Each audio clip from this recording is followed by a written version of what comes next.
Has your brain ever felt stuck? Well, mine has. Good afternoon, everyone. My name is Ayana, Kakio, and I have OCD, which stands for Obsessive Compulsive Disorder. Today, I will be sharing my OCD journey. First, let me introduce you to the evil, but not so evil OCD. OCD is a condition where people have obsessive thoughts, which leads to compulsive behaviors.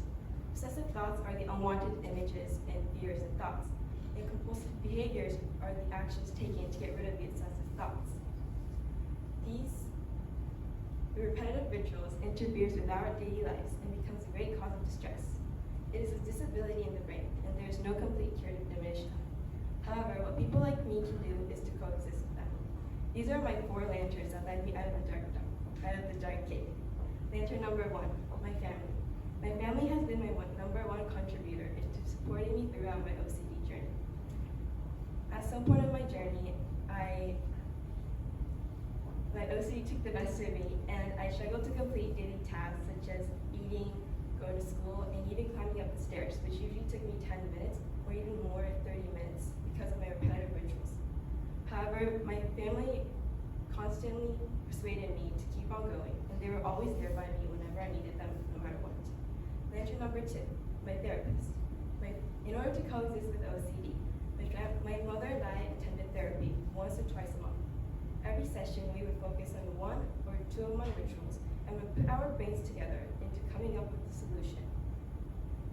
Although the therapy didn't have the best effect on my OCD symptoms, my therapist herself has inspired me to keep on going. She has brought back the hope that I had once lost. The hope of maybe with some effort, I'll be able to go back to the life that I had. The life where not everything was revolving around OCD. Whenever I feel like giving up, she has always persuaded me, and her commitment and dedication in facing her patients has always been my emotional support. Lantern number 3, my classmates. Believe it or not, my classmates in elementary school is the reason why I became open about OCD. They're also the reason why I succeeded on detecting the cause of myself hiding my OCD. When I had just got diagnosed with OCD, I questioned myself, why is it me? What have I possibly done to deserve this? Why is it just me? However, that question swiftly vanished after what seemed like a simple conversation with my classmates. It was a usual day in elementary school, and we were on a bathroom break, and my classmates and I were discussing about the book we were reading in class. The book featured a boy who appeared to have OCD. The subject shifted to sharing about our own struggles and interferences. While I remained silent, I was surprised by how my classmates were extremely open and easygoing about the topic. After a while, I decided to make a bold move and reveal that I also have OCD. And the reactions were, oh, you have OCD? Oh, well, I think I kind of have OCD too. It's kind of hard sometimes, isn't it? And these reactions were definitely not what I expected. I kept my OCD hidden over a whole year because I was afraid that because people often have a tendency to isolate or segregate those who are different among others. And I was afraid of being isolated or seen differently by other people because of OCD.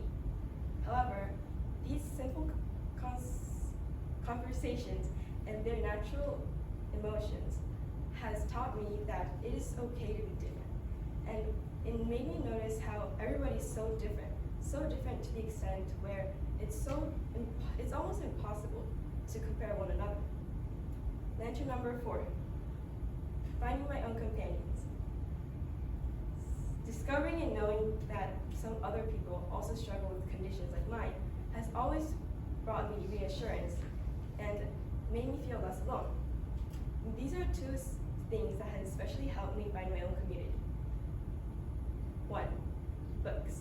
Reading books that revolved around the main characters who also had disabilities, and reading them and seeing them overcoming difficulties has always encouraged me to do better. 2, celebrities. By eminent people revealing how they've also struggled with OCD to the worldwide Leonardo DiCaprio, to another worldwide actor who's known for their role of Harry Potter, Daniel Radcliffe. These two has also revealed and has talked openly about their sufferings in their younger life of OCD symptoms. When I had just discovered that I had OCD, it felt as if my whole world shut down. I knew that I would never get the job the future that I wanted, or even communicate with others. If I couldn't even complete these daily tasks. However, by acknowledging that these successful and powerful people has also struggled and dealt with these things, it made me feel as if my hope has gone back.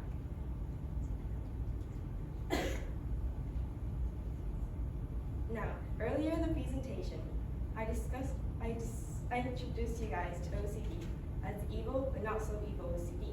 This is because I was able to obtain many experiences that I wouldn't have been able to without the help and the support of OCD. These are two things that I've mainly learned. Lesson number 1, allowing OCD and your struggles to add on to you. Now this seems to be a little confusing at first. However, when I had first dealt with OCD, I allowed these monsters to take over my whole entire body, and I made them my whole personality. However, once I've finally gained control over all of these things, I noticed how I should be making them a part of me, and instead of replacing myself or subtracting anything from me. I accessorize them as my personality. And lesson number 2, seeing things from different perspectives. It is clear how OCD has made my life more challenging. However, I've also noticed how I was able to obtain so many new things with the suffering of them. Although it is extremely difficult to turn your best friend, to turn your evil enemies into your best friend, these things will definitely benefit you, because these damages that has caused you will never just going to be a damage. It's going to be a life lesson, and they will be your best friends. And these things that you obtain throughout your journey will always, always stay with you. This is Ayana, Kakio, and this was my story. Thank you so much for listening.